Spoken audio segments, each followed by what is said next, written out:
ብዙ ጊዜ ሳያት ደምሴ ከጌታቸው ረዳ አትለይም ይላሉ። ወንዶች አይተሽ እንደሆነ ምንንም ስራ ቢጠላሉም አንዱ አንዱን ሲያወራ ስለ አንዱ ሲያወራ አትሰሚ። ዛሬ በጣም በሚገርም ሁኔታ ለለቅሶ ቤት የሚሆን ሜካፕ ነው የሰራው። እኔም ለማመን ከብዶኛል። ወዴት እየሄድን እንደሆነ አልገባኝም። ሰላም ውድ የተከበራችሁና የተወደዳችሁ የቻናላችን ቤተሰቦች እንዴት ናችሁልኝ? ሰሞኑኛ ወቅታዊ አነጋጋሪ የሆነ ጉዳዮችን ይዤላችሁ ቀርቤያለሁ። ለቻናላችን አዲስ ከሆናችሁ ቻናላችን ሰብስክራይብ፣ የምንለቃቸውን እና ቪዲዮዎች ላይክ ያደርጋችሁ አብሮነታችሁን አሳዩን። ወደ ቪዲዮቹ ቤተሰቦች እጅግ በጣም ደስ የሚል ነገር ዛሬ አሰምቻችሁ ነው ቪዲዮአችንን የምንጀምረው። እናታችን ቅድስት ድንግል ማርያምን ስሟን ጠርቶ ያፈረ የለም እየተባለ ነበር። ይህን ቪዲዮ አይተን እንመለስ። ስምሽን ጠርቼ መቼ አፍራለሁ፣ ማርያም ብዬስ መቼ ወድቃለሁ። የምጽናናበት ስምሽ ነውና ድንግል ሆይ ላቅርብ ላንቺ ምስጋና። የድንግል ማርያምን ክቡር ስም ጠርታችሁ ያላፈራችሁ፣ በምልጃዋ የቆማችሁ እሰይ ስለቴ ሰመረ፣ ለድንግል ማርያም ነግሬያት ነበረ፣ የልቤን መሻት ሁሉ አደረገችልኝ አላችሁ። የታላችሁ ማርያም እያላችሁ ስሟን ከፍ አድርጋችሁ ጥሩት። ማርያም ብሎ ያፈረ ስሟን ጠርቶ የተዋረደ ማን አለ? ድንግል ማርያም በዚች በተቀደሰች ቀን የለመናችሁትን የልባችሁን መሻት ሁሉ ትፈጽምላችሁ። እንባችሁ ወደ ደስታ፣ ጭንቀታችሁ ወደ እልልታ ትቀይርላችሁ። ያጣችሁ ተተክቶ፣ የታመመው ተፈውሶ፣ ያዘነው ተጽናንቶ እሰይ ስለቴ ሰመረ ብላችሁ ለምስጋና የምትቆሙበት ድንቅ ዘመን ይሁንላችሁ። ቤተሰቦች እንደተመለከታችሁት ነው፣ ምንም ጥያቄ የለውም። እናታችን ድንግል ማርያምን በማንኛውም ቦታ በማንኛውም ሰዓት ላይ ስሟን ጠርቶ ያፈረ የለም። ታዲያ አንዲት እህታችንም በስደት በነበረችበት ወቅት ላይም በተደጋጋሚ እናታችን ቅድስት ድንግል ማርያምን ምስለ ስዕል ይዛ ትጠይቃት፣ ትለምናት፣ ትማጸናት ነበር። ታዲያ እጅግ በጣም ደስ በሚል ሁኔታም ከብዙ ነገሮችም እንዳዳነቻትም እያወራች ነበር። ይህ ቪዲዮ አይተን ቦርሳዬ ውስጥ ራሱ ትኖራለች። ከኢትዮጵያ ጀምሬ አረብ ሀገር ይዣት ሂጄ ከአረብ ሀገር እዚህ ይዣት መጥቻለሁ። ማህተብ ይበጠሳል ታውቃለህ። እና እሷን በብብቴም ውስጥ እያዝኩኝ ፀጉሬ ውስጥ እየከተትኩኝ ይዣት መጥቻለሁ። እዚህ ራሱ ይዣት መጥቻለሁ። ዛሬ ለማሳየት ማለት ነው። ታውቃለህ የታለች ማትረጅ ወይ ገምችስ ይሄ እንደዚህ ሆነች የተሰነጣጠቀችው ባህሩ ውስጥ ውሃ ስለሚገባብን ነው ልብሳችን ውስጥና ይሄ ክፍት ነው ታውቃለህ። ይሄ ክፍት ነው እና በጣም ነው የምወዳት። ታሪክ ያለ ሰላዱ ናት። በጣም ነው የምወዳት። በቃ እዚህ ቦታ ላይ ያደረሰችኝ እሷ ናት። በእርምጃዬ ሁሉ ነገር እሷ አለች። ኪዳነ ምሕረት አሳኬልኝ ብያት አሳፈረኝ አታውቅምና ይሄን ታነቢዋለሽ። በጣም ነው የምወዳት። መጽሐፍም አነባለሁ እኮ። ኦኬ ውዳሴ ማርያም ዋለሽ ማለት ነው። አዎ አነባለሁ። እዚህ ጋር ጽፎኛል። ኪዳነ ምሕረት ማለት የምህረት ቃል ኪዳን ማለት ነው። እመቤታችን ጌታችን ካረገ በኋላ በዚህ ዓለም በሕይወት እስካለች ድረስ ጌታችን በተቀበረበት በጎልጎታ ዘወትር እየሄደች ትጸልይ ነበር። የካቲት 16 ቀን ልጇ ኢየሱስ ክርስቶስ መታሰቢያዋ ለሚያደርጉ ስሟን ለሚጠሩ በእርሷ አማላጅነት ለሚታመኑ ሁሉ ወደ ልጇ ባደረገቻቸው ጸሎት መሰረት በምድር በረከትን በሰማይ የዘላለም መንግስት እንደሚወርሱ የምህረት ቃል ኪዳን ሰጥቷታል። በዚህ መሰረት ቃል ኪዳኗን ምክንያት በማድረግ ኪዳነ ምሕረት እያልን እንጠራታለን። ምዕመናን ቃል ኪዳኗን በማመን በየዕለቱ የተቸገሩትን በመርዳት በዕለት በስሟ በታነጸው ቤተክርስቲያን ንዋየ ቅዱሳን በመያዝ ቃል ኪዳን የተቀበለችበትን ዕለት ያከብራሉ። የእመቤታችን አማላጅነቷ አይለየን። ስለዚህ ኪዳነ ምሕረት አብራሻለች በመንገዴ ሁሉ። ከዚህ በኋላስ እንዴት ነው ጥያቄ? ከዚህ በኋላም ይቀጥላል። ቤተሰቦች እንደሰማችሁት ነው። በተለይ ደግሞ በስደት ላይ የምትገኙ እህት ወንድሞቻችን ይህን ቪዲዮ የምትመለከቱ ሰዎች ባላችሁበት ሁሉ እናታችን ቅድስት ድንግል ማርያም ተከተላችሁ ማለት ተፈልጋለሁ። ታዲያ የታችንን ነገሮችን እናንተ እንዴት ያገኛችኋቸው? የተሰማችሁን የግል ሀሳብና ሴት ኮሜንት ላይ አስቀምጡልን። ቤተሰቦች እጅግ በጣም በሚገርምና በሚያሳዝን ሁኔታ በዚህ ሰዓት ላይ እጅግ በጣም ትልቅ የማዕረግ ስም ያላቸውን የሃይማኖት አባቶችን የመርጌቶችን ስም ለማጥፋት እየተሞከረ ያለ እንቅስቃሴ የተደረገ ነበር። ታዲያ እጅግ በጣም ብዙ ሰዎችም ፈጽሞ ይህን ነገር ማስቆም አለብን፣ ቀስ በቀስ ይህ ነገር እየተለመደ ይገኛል ያሉ ነበር። ይህን ቪዲዮ አይተን እንመለስ። መርጌታ ይችላል። ሄሎ መርጌታ። አቤት መርጌታ። ወዬ መርጌታ ምን አሉኝ መርጌታ? ይሄን መረጃ እጅግ በደንብ አድርጋችሁ ሊንክ ሪፖስት አድርጉ። ይችላሉ መርጌታችንን እንጠብቃቸው እያላችሁ ሁላችሁም ኮሜንት አድርጉ። ሁላችሁም ኦርቶዶክሳውያን አሁን ደግሞ ፎሎወር ለመሰብሰብ አዲስ መንገድ ይዞ የመጣ ልጅ አለ። አቶ ኃይሌ የሚል ነው ፌስቡክ ገጽ ነው የቲክቶክ ገጹ ወደ 8000 ተከታይ ያለው ከታችን ባምቢ ጋር በመሆን አንድ ቪዲዮ እየሰራ ይገኛል። እሱ የሚሰራው ቀልድ የሚመስል ግን በጣም አደገኛውን አስተምሮ ነው ይዞ የመጣው። መሪጌታ ይችላሉ የሚል ማለት ነው። በሱ ቤት እንደ ቀልድ እያደረገ የሚናገረው የአባቶቻችንን ክብር የሚነካ የአባቶቻችንን ስም የሚያጎድፍ ፍጹም ትክክል ያልሆነና አደገኛ አካሄድ ስለሆነ በአስቸኳይ እንዲታቀብ ይሄን ቪዲዮ እንሰራለን። እንደ ቀልድ እየሳቅላለን፣ እንደ ቀልድ ላይክ ሼር ያደረግን ያለን እናስተውል። መሪጌታ ይችላሉ ያለ የሚሰራበት ሐሳብ አባቶቻችን ወይንም መሪጌታ ተብሎ የሚመጣው እሳቤ እንደ ሌላ ምልከታ እንዲሆን ተደርጎ ከዚህ ከመስተፋቅር ከመስተዋድድ ጋር በሚባል ነገር አገናኝተውት አባቶቻችንን ስማቸውን ለማስጠፋት በቀልድ መልክ ይዞ የመጣ ይህ ሰው ነው እና ትክክል አይደለም የሰራው፣ ትክክል ሊሆንም አይችልም። በአስቸኳይ ይሄን ነገር ማቆም አለበት። አባቶቻችንን ክብራቸውን ማስጠበቅ አለብን። በጉባኤ ቤት ከልጅነት ጀምረው ተምረው በምርግትና የኢትዮጵያ ኦርቶዶክስ ተዋሕዶ ቤተክርስቲያንን እየመሩ ያገለገሉ ዘመናቸውን ሁሉ ለቤተክርስቲያን ሰጥተው ያሉ አባቶችን ክብራቸውን ማስጠበቅ ምንችሎኛል።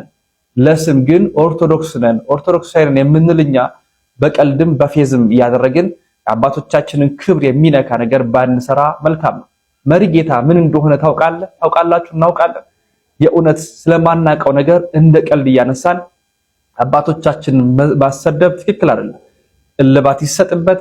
በአስቸኳይ ይሄ ቪዲዮ እንዲጠፋ መጥፋት ብቻ ሳይሆን ይሄን ሐሳብ በአስቸኳይ እንድታቆም ወንድማዊ መልእክታችንን እናስተላልፋለን። ቅድሚያ በፐብሊክ ደረጃ ስለሰራው ነው ይሄንን ቪዲዮ ይሰራ አይደለም ነው። አባቶቻችን ላይ ያልተገባ ስም የተለጠፈ የሚደረገው ነገር እንዲቆም እንፈልጋለን። ቤተሰቦች ከሰሞኑ በዚህ ሶሻል ሚዲያ ላይ የተለያዩ ሰዎች እንደዚህ አይነት የአባቶችን ስም በመጠቀም የተለያዩ ነገሮችን እያሉ ይገኛሉ። ታዲያ ይሄ ነገር ወደፊት በዚህ ሁኔታ ከተለመደ የማይሆን መስመር ከመያዙ በፊት ሁሉም ሰው ይሄን ነገር ሊገነዘብና ሊያውቅ ይገባል፣ ማስቆም አለብን እያሉ ይገኛሉ። እናንተስ ምን ትላላችሁ? በዚህ ዙሪያ ላይ የተሰማችሁን ሀሳብና አስተያየት ኮሜንት ላይ አስቀምጡ። ሌላ ደግሞ ቤተሰቦች ከሰሞኑ በኮሜዲያን እሸቱና በዋልድባ ገዳም የሚገኙ አባቶች መሀል ላይ የተለያየ ነገሮች ሲሰሙ ይገኛሉ። ታዲያ ይቅርታ እንድትጠይቁ ይታወቃል። ታዲያ ሆኖም ግን አሁንም ድረስ አባቶቹ በኮሜዲያን እሸቱ ዙሪያ የተለያየ ሀሳብና አስተያየት እየሰጡ ይገኛሉ። የተለያዩ ሰዎችም ይህ ነገር እዚህ ጋር መቆም አለበት፣ ይቅር መባባልን ከአባቶች ነው መማር ያለብን እያሉ ይገኛሉ።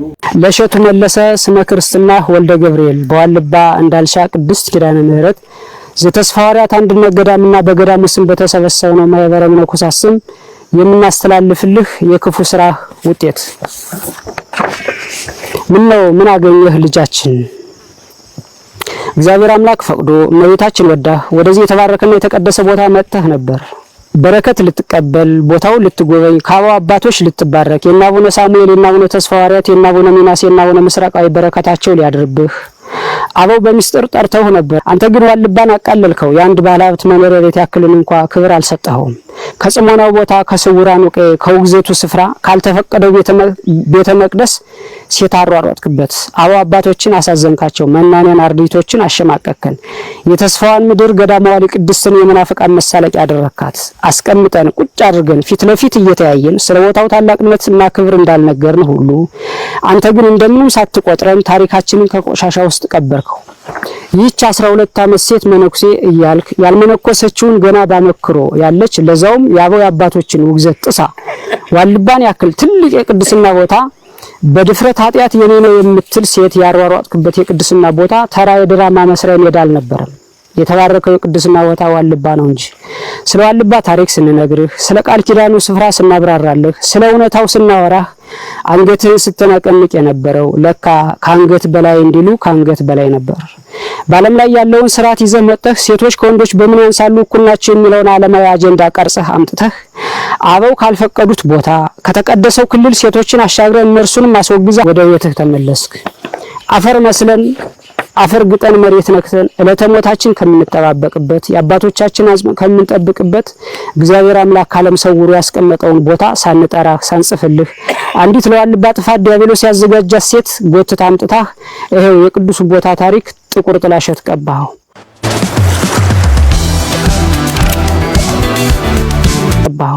ዋልባ የሴቶች ገዳም ብለህ በምስኪን ኦርቶዶክሳውያን አእምሮ ውስጥ ቀረጽከው። ዋልባን ነገስታት አልደፈሩትም ነበር፣ ጳጳሳት አልተቃወሙትም ነበር። ሁሉም የሚያውቀው ዋልባ የራሱ ዳር ደንበር እንዳለው፣ የራሱ የመተዳደሪያ ስርዓት አበው ህግ አበው እንዳለው፣ ማንም ዘሎ ዘው ብሎ የማይገባበት የተከበረ ቦታ መሆኑን ነበር። አንተ ግን በዋልባ ስርዓት ፍጹም ነውር የሆነውን ስርዓት የከለከለውን ሴቶችን አጠራቅመህ ዋልባ የሴቶች አንድነት ገዳም የሚል አዲስ ነገር ለዓለም አስተዋወቅ። ህዝበ ኦርቶዶክሳውያንንም አደናገርክ። ለገንዘብ ስትል ይህን ክፉ የታሪክ ጠባሳ የታሪክ ብልሽት ጥለህ አለፍክ። አንከስህ፣ አንደበት የለን፣ በየትና ወዴት አድርገን። ካሁን በፊት ሲፈርድ የነበረው ዛሬም እየፈረደ ያለው ነገም የሚፈርድ የዋልባ አምላክ በዚህ በተሰበሰብነው ማህበረ መነኮሳትና በአንተ መካከል በእውነት ይፍረድ። አሜን። ባለን ከሃይማኖት አባቶች ነው መማር ያለብን። ሁላችንም እንስማማበታለን ብዬ ተስፋ አድርጋለሁ። የተለያዩ ነገሮችን እየተባባሉ ይገኛሉ። ግን ደግሞ ፈጣሪያችን መድኃኒታችን ኢየሱስ ክርስቶስ ያስተማረን ነገር ቢኖር ይቅር መባባል ነው። እናንተስ ይሄን ንግግርና ይሄን ቪዲዮ እንድታገኛችሁት የግል ሀሳብና አስተያየታችሁን ኮሜንት ላይ አስቀምጡ። በጣም በሚገርምና እጅግ በጣም ደስ በሚል ሁኔታ የሶሻል ሚዲያ ተጽዕኖ ፈጣሪዋ ዩቲናስ አስገራሚ ነገሮችን እያደረገች ነበር። ከሌሊቱ 7 ሰዓት ከእንቅልፏ በመነሳት እየተባለ ነበረ። ታዲያ ምንድን ነበር ስታደርግ የነበረው? ቪዲዮን አይተን እንመለስ። ከሌሊቱ 7 ሰዓት አብዛኛው የአዲስ አበባ ነዋሪ በቤቱ ሞቅታ ውስጥ በተኛበት በዚያ ቀዝቃዛ ምሽት ታዋቂዋ የቲክቶክ ይዘት አዘጋጅ ዩቲናስ ለየት ያለ ሰብአዊ ጉዞ አድርጋለች። ተጽዕኖ ፈጣሪዋ ዩቲናስ ከሌሊቱ 7 ሰዓት ጎዳና ላይ በመውጣት በወሲብ ንግድ ላይ የተሰማሩ ሴቶች የቀን ወጪ በመሸፈን ወደ ቤታቸው እንዲሄዱ አድርጋለች። ዝም ብዬ ሳስበው በፓርት ሊሆንብኝ ነውና ወይ ደግሞ በፓርት ካፋፍዬ ፖስተዋለሁ። ኢንሻአላህ አንድ አገኘው። እንዴት ነሽ? ሰላም ነው? ወዴት ነው?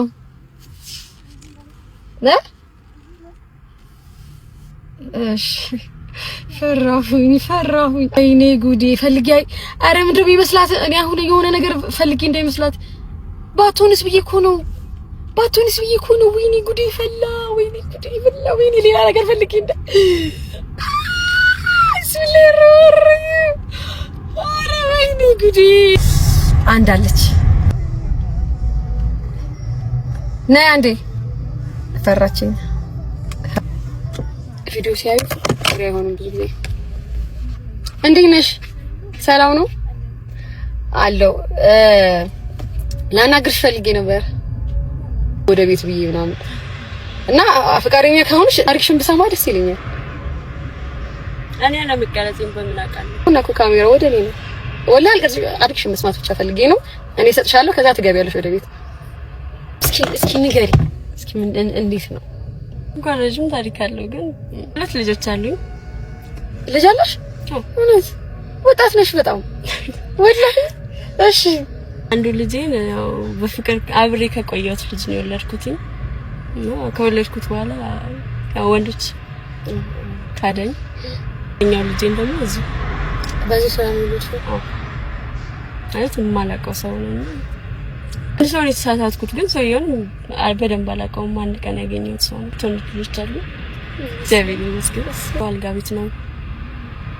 ስትወጪው ማን ነው የሚጠብቅሽ? ልጆች ይተኛሉ። እውነት? ትልቁ ልጅ 5 አመቱ ነው። ትንሹ ደግሞ 3 ቀን ነው። ይተኛሉ በቃ ብቻቸውን?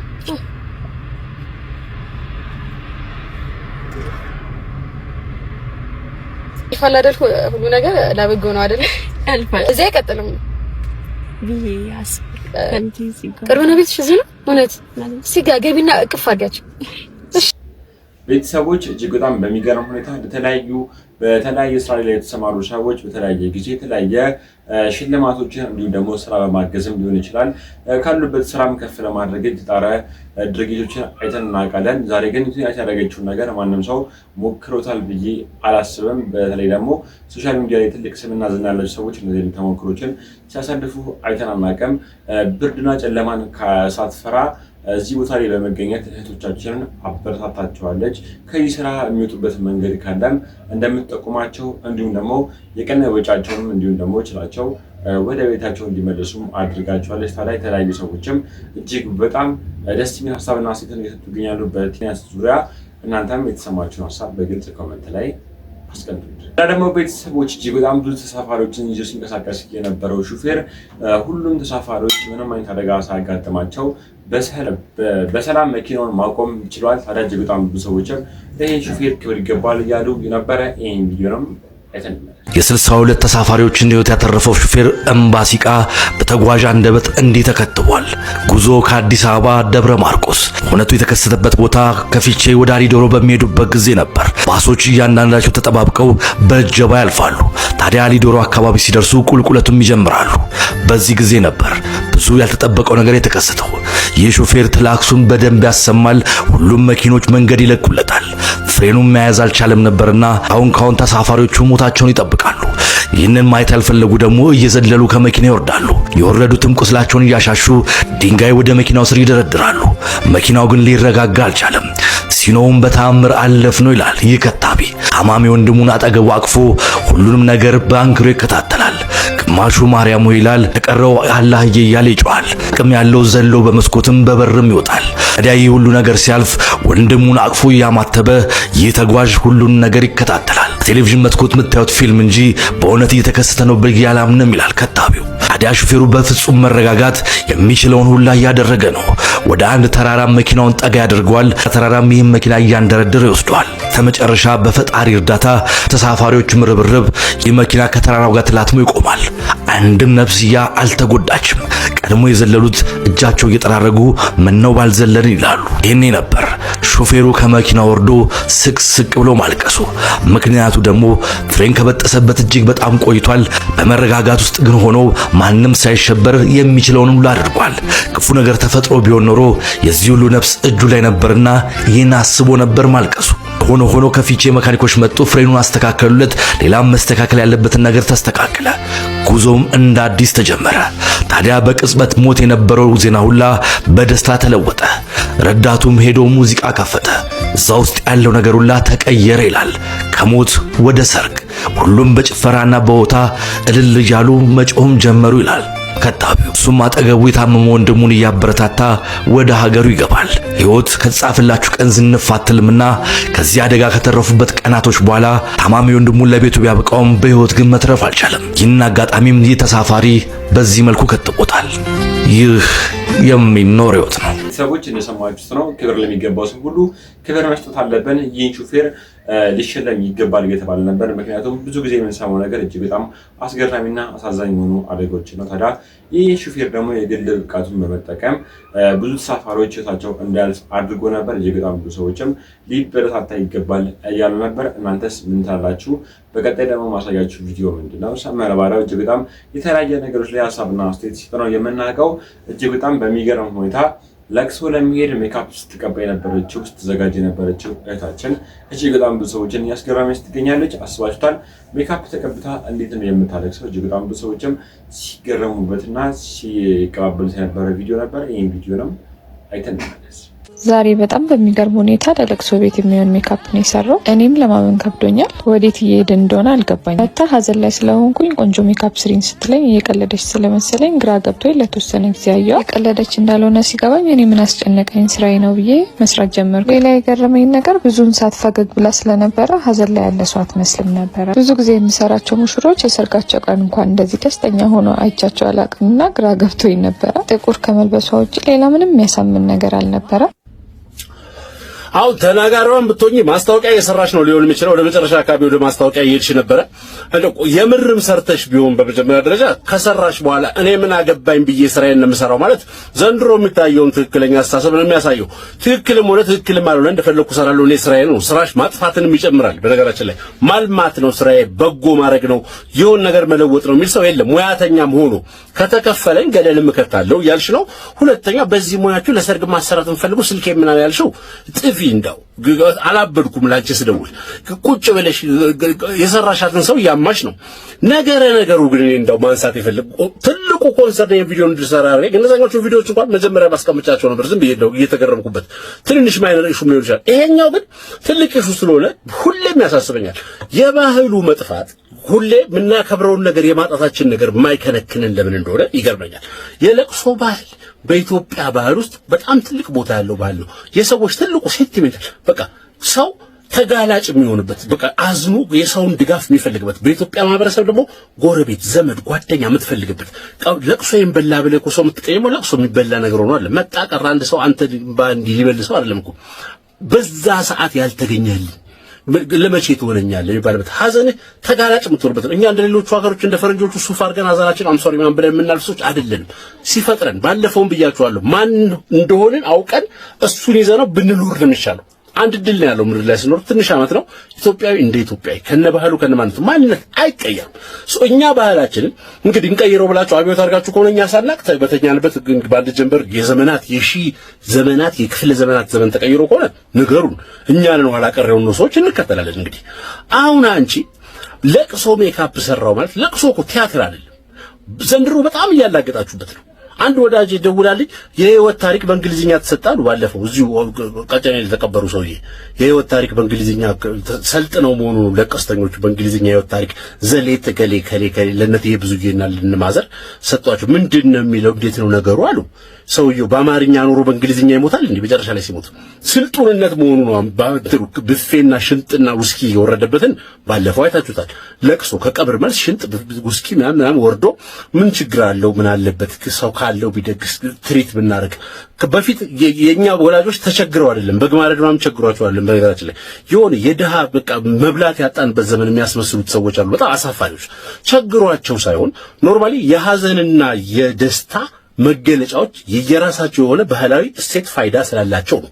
ነጭ ልብስ የምትለብሰው ለዓመት በዓል ቤተክርስቲያን ለንግስ ለምናምን ነው። የደስታ የንጻት የብርሃን የምናምን ምልክት ነው።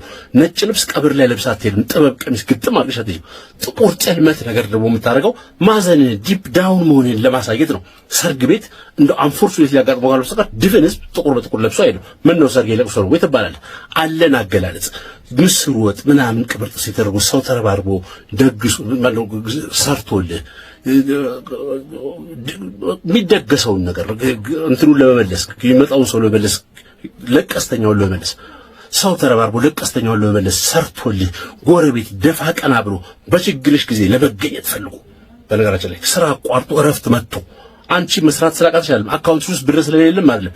ኬተሪንግ ደውለሽ የምትጠሪዋን ባንቺ ቤት ሰልጥነሽ ነው። አልፈልጋችሁም ብሬን ጭነቃው ነው አይደል? አልመጣም ብርሽ አጽናናሽ። እስቲ ይሄ ሁሉ ባለበት ሁኔታ አሁን እየሳትን ብራቮ እየተባልን ማስታወቂያ የምንሰራበት መንገድ በስህተት መንገድ ነው። የሚያዋርደን የሚያስደነግጠን ማስታወቂያ ስንሰራ ሰው ብሎ አቴንሽን ይስባል። አቴንሽን ከቻረጋል ሰው አንተም በለው ማለት እኮ ዝለፈው ማለት አይደለም። ማለት ድንቁርና እንደሆነ ያላችሁበት ነገር አላውቅም። ለለቅሶ ሜካፕ ተሰርቼ ሳታዝን ያዘነች እንድትመስል ፈልጋ ማለት ነው። ቲያትር ምሳሌ ለቅሶ ምንድነው እንዴ? አላማሽ አንቺ ምን ለኔ ነው ሜካፕ የምትሰሪልኝ? አዝናለች ወይ አንጀቴን በላችሁ አንድ ልጅ ነው። ኧረ ፈሪ እንደው ምንድነው የነካልኛ? ምን አይነት ቤተሰብ ነው እናንተ ያሳደጋችሁ? ትንሽ ስቅቅ እንኳን አትሉም? የሆነ እንዲጀርባ ውርር የሚያደርግ ነገር እንኳን ነው። ትልቅ ሴት ሳውን ሲዘለፉ መንገድ ላይ ብታይ የሆነ ውርር የሚያደርግ ስሜት አለ። በቃ እንደዚህ አሁን መቀመጥ ያቀተኛል። በቃ የሆነ ቅዝቅዝ ይለኛል። ድንጋጤ እኮ እኔ መንገድ ላይ ያለፍኩ ጭራሽ ከእናንተም ብሶ እንደዚህ አይነት ነገር እየሰራችሁ አሁን በለቅሶ ካልቸር በለቅሶ ባህላችን እንቀልድ። ሰው አልፈልግም ሽንጣ ወርደ መብታቸው ነው የተሰጠ መብት ስለሆነ በፊቶቹም ሰዎች ቸግሯቸዋል። አለውልሽ ጎረቤትሽ ነኝ ዘመድሽ ነኝ አንቺ ብቻ እግዚአብሔር ያጽናሽ እኔ እሰራለሁ ሰው መልሳለሁ ምናምን ሰው ሁሉ አዋጥቶ በጎርጓዳ ሳህን ወጥና እንጀራም ተይዞ የሚኬደው ጥራብተኛ ስለሆኑ አይደለም ሰዎቹ። ለመቼ ነው ጎረቤት በዚህ ቀን ካልተገኘው ልሽ ነው ሰርግ ላይ ሲኬዳትሽ ታውቂያለሽ። በወጥ ሳህን አይኬድም። ደስታሽ ነው ደግሻ እንዳቅምሽ ሁለት በሬም አንድ በሬ በግም ረጅ ከፈለግሽ ይሄ ማንነታችን እኮ። አሁን ምንድነው እናንተ ችግር ምናችሁን ነካው? እስቲ ንገሩኝ። ማአት ነገር ማለት ትችላላችሁ እኮ ብዙ ነገር ማስታወቂያ፣ ብዙ ፈጠራ፣ ብዙ መስራት ትችላላችሁ። እኛን ማፍረስ ምን አስፈለገ ነው? የጎዳችሁን ፓርት ነገሮች አሁን ለቅሶ በዛ መልኩ ስርዓቱን ጠብቆ ስለተደረገ ምን ጎዳችሁ? እንደሰማችሁት ነው። ምናልባት ሜካፕ ብንቀባባቸው ምርቶችን ማወቅ አለብን ተስፋ አድርጋለሁ። ታዲያ እቺታችን ስታደርግ የነበረው ነገር እጅግ በጣም ብዙ ሰዎችንም ያስገረመ ነበረ። ሸመረ ባለው የተለያየ ሀሳብና አስተያየቶችን የሰጠበት ነበረ። እናንተስ ምን ትላላችሁ? የተሰማችሁን ሀሳብ በግልጽ ኮሜንት ላይ አስቀምጡ። ደግሞ ቤተሰቦች በሳውዲ አረቢያ የሞት ፍርድ ተፈርዶባት የነበረችው እህታችን ከ3 ዓመት የእስር ጊዜ በኋላ ወደ ኢትዮጵያ ወደ ሀገሯ ልትመለስ እንደሆነም እየተሰማ ነበረ።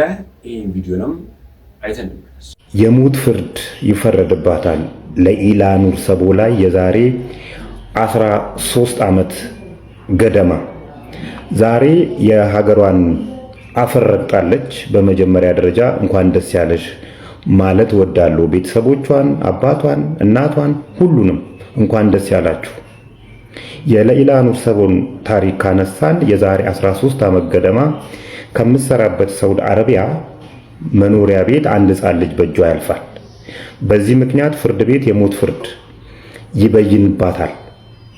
ነገር ግን በሳውዲ አረቢያ ሕግ መሰረት የቪክቲም ቤተሰቦች የሞት ቅጣቱን ወደ ገንዘብ መቀየር ፈቃደኛ ከሆኑ ልጅቷን በዳዩን መልቀቅ የሚቻልበት እድል ስለነበረ በጊዜው ኢትዮጵያውያን ብሔርና ሃይማኖት ሳይለዩ ተረባርበው ከ35 እስከ 50 ሚሊዮን ብር አካባቢ በዚህ በቲክቶክ ፕላትፎርም እና በተለያዩ ሚዲያዎች ተለቅሞ ነበር።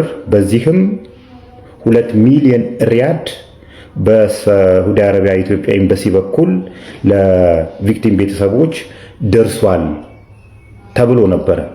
ነገር ግን ይሄ ጉዳይ እሷ ሳትፈታ ለ13 ዓመት ገደማ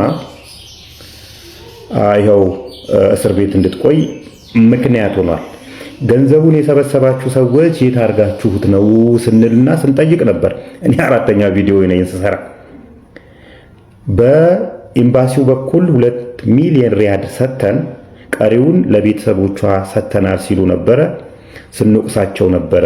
ክሊር አርጉልን ስንል ነበረ። ዛሬ ላይ ዋቴቨር ወደ ሀገሯ ገብታለች። ከ13 ዓመት እስር ብሩም ተከፍሎ 13 ዓመት ታስራ ነው ወደ ሀገሯ የመጣችው። ዛሬ ላይ ግን ሚዲያው እሷን መለቀቅና ሀገሯ መግባት አስመልክተው ሚዲያው ሲያነፈንፍ ታዩታላችሁ። ያን ጊዜ ግን አንድ ሰው ትንፍስ ያለ የለም። አንድ ሰው እንኳን አይደለም ሚዲያው ብሩ የለቀሙት ስማቸውን መጥራት አያስፈልግም። ያን ጊዜ እንዳመሰገናችሁ ሲቆይ ደግሞ እንደወቀስናችሁ ዛሬ ደግሞ ልትቀበሏት እንደሄዳችሁ እና እንደምናመሰግናችሁ ሁሉ ሚዲያው ግን አፉን ዘግቶ ነበር። ዛሬ ላይ ይሯሯጣሉ። ቤተሰቦች ብዙ ኢትዮጵያኖች በዚህ ቼታችን ዙሪያ የተለያየ ሀሳብና አስተያየትን ሰጥተዋል። ታዲያ በጣም ብዙ ሰዎችም አዝነው ህይወቷ በዚህ ሁኔታ ማለፍ የለበትም እያሉ ክርክር አድርገውላታል፣ ተሟግተውላታል። ታዲያ በስተመጨረሻም ወደ ኢትዮጵያ ወደ ሀገሯ አልተመለሰ እንደሆነም የተሰማ ነበረ። እጅግ በጣም ደስ የሚል መረጃ ነበር የሰማነው። እናንተስ ምን ትላላችሁ? የተሰማችሁን ሀሳብ በግልጽ ኮሜንት ላይ አስቀምጡ። እጅግ በጣም በሚገርም ሁኔታ እጅግ በጣም ደስ የሚል ታምር የተሰማ ነበር። አንዲት እህታችን ለብዙ ጊዜ ማየት አትችልም ወይ ደግሞ አይነ ስውር ነበር። ታዲያ የቅዱስ ሩፋኤልን ጸበል አይኗ ላይ ካረገች በኋላ ሙሉ በሙሉ አይኗ እንደበራም ምስክርነቷንም የሰጠች ነበረ። ይህ ቪዲዮንም አይተን እንመለስ። ምን ያህሎቻችሁ ናችሁ አይነ ስውር እንደነበርኩ የምታውቁት? አቅራቢያ ያላችሁ ሰዎች ታውቃላችሁ። አይኔ ከሆነ ጊዜ በኋላ እንደበራልኝ አይነ ስውር ነበርኩኝ እና በኦራኤል ጸበል ነው አይኔ ሄዳ ነው። እና ደግሞ ዛሬ ደግሞ ማነው ኦራኤል ነው። እና እኔ ኦራኤል ብዬ ከማኩ አልዋሽም። እና ይሄን እንደሆነ ልንገራችሁ። እስከ 3 ዓመቴ ድረስ አይኔ በስልክ ያይ ነበረ። ሰማችሁ? እስከ 3 ዓመቴ ድረስ 3 ዓመቴ ላይ ግን ማለት ነው ምክንያቱ ባልታወቀ ነገር አይኔ ጠፋ ስላችሁ ብዙ አላስታውስም፣ ግን ትንሽ አስታውሳለሁ። ማርያም ምንም አይታየኝም ምናምን ሰው እየመራኝ ማማ ምናምን እየመራች ነበር የሚሄደው 3 ዓመቴ ላይ ማለት ነው። እና አባቴ በጣም አካሪ ኦርቶዶክስ ነው። ቤተሰቦቻችን እንዳለ አካሪ ኦርቶዶክስ ናቸው። ከዛ በኋላ ግን ምን አደረገ? ፋሚሊዎች ምናምን ቅንድቧን አስቀንድባት አሁን ነው እንዴት እንደሆነ አላውቅም፣ ግን እዚህ ጋር አስቀንድባት ምናምን ነገር አሉት። ማለት እንዲሻላት ማለት አሁን ነው በአዳም ልኮ የሚባል ነገር አላውቅም። እንደዛ አርግና ይሻላታል ተባለ። እና አባቴ ደግሞ አይሆንም የሰጠኝ መድኃኒዓለም ነው ከፈለገ ይውሰዳት ምንም አይነት ነገር አላረገም በአዳም ልኮ ብሎ እንደዛ ብሏቸው ምን አደረገ መሰላችሁ? ልክ በ22 3 ዓመት በ22 ማለት ነው። ጠዋት ስራ ከመሄዱ በፊት ተነስቶ ንጹህ በጆግ ውሃ ቀርቶ ድሳን የኦራይን ድሳንን ደግሞ ልጄን ካሻክልኝ እድሜ እስከሚፈቅድ ማንበብ እስከምችል ድረስ ድርሳንን እያነበብኩኝ ሻማ እያበራሁኝ በየወሩ ዝክርን እዘክርልሃለሁ አለው። አቅማ ከደረሰ በኋላ ደግሞ ራሷ ድርሳንን እያነበበች መጽሐፍን እያነበበች ሻማ እያበራች 8 ትጠራለች በየወሩ ብሎ ቃል ገባለትና ንጹህ ውሃ ነው ከቧንቧ ቀርቶ አይኔን ቀብቶኝ ወደ ስራ ሄደ። ገስዋት ሲመለስ አይኔ በርቶ ነበር። እና እግዚአብሔር ከፈቀደ ድረስ ቃል የገባውን ነገር ሳልፈጽም አላልፍም። በየወሩ ግን ምንድነው ምኞቴ መድኃኒዓለም ከፈቀደልኝ ትልቅ አርጌ መደገስ የምፈልገው የኦራይን ድግስ በቃ ትልቅ አርጌና ይሄን እንገራችሁ ብዬ በጣም ብዙ ጊዜ ልነግራችሁ እያሰብኩኝ ግን አሁን ነው ጊዜው ስላልሆነ ይሁን አላውቅም።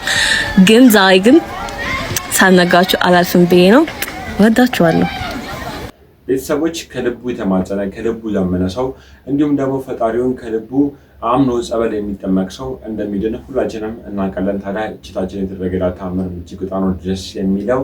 እጅግ በጣም ብዙ ሰዎችን ደስ ብሏቸው ይህን ቪዲዮ ላይ የተለያየ ሀሳብና አስተያየቶችን ያጋሩ ነበረ። እናንተም የተሰማችሁን ሀሳብና አስተያየት ኮሜንት ላይ አስቀምጡ። የማሰማችሁ ቪዲዮ ምንድነው? ሰዓት ደምሴን ምንድነው ያጋጠማት? የተለያዩ ቪዲዮችም የተለያዩ ነገሮችም የተባሉባት ይገኛሉ። ይህን ቪዲዮንም አይተን እንመለስ። ብዙ ጊዜ ሳያት ደምሴ ከጌታቸው ረዳ አትለይም ይላሉ። ይለውን መጠየቅ ነው። ስንጠይቅ አንድ መረጃ መጣ። ስናጣራ አንድ የባለስልጣናትና አርቲስቶች ምሽግ የሆነ ቦታ ተገኘ። ቤተሰቦች በተለያየ ጊዜ የተለያዩ ሰዎች የተለያዩ ነገሮችን ይናገራሉ። በተለይ ደግሞ በሴሌብሪቲዎች ላይ የተለያዩ ነገሮችን ሀሳብና ይሰጣሉ። ምክንያቱም ታዋቂ ሰዎች የሚሉበት ቦታ የሚታዩበት ቦታ ሁሉ ለሰዎች እንግዳ ነው የሚሆንባቸው። ታዲያ እናንተስ ይህን መረጃ እንዴት አገኛችሁት? በአንድ ወቅት ሳያት ደምሴ የተለያዩ ነገሮችን እባላለሁ እኔ ግን ምንም አይመስለኝም ብላ ሀሳብና አስተያየቷን እየሰጠች ነበረ። ኢቢኤስ ይመስላችሁላ የተለያየ ሀሳብና አስተያየቷን እየሰጠች ነበር። ቪዲዮውን እንደተመለከታችሁት ነው። ለማንኛውም ለዛሬ ይዤላችሁ የመጣሁት ቪዲዮ ምን ይመስላሉ? በቀጣይ እናንተን ቁም ነገር ያስጨብጣሉ፣ ሀሳብና አስተያየቶችን ያለዋውጣሉ ብዬ ማስባቸውን ቪዲዮችን ይዤላችሁ እመጣለሁ። ስላዳመጣችሁኝ አመሰግናለሁ። ቴንኪው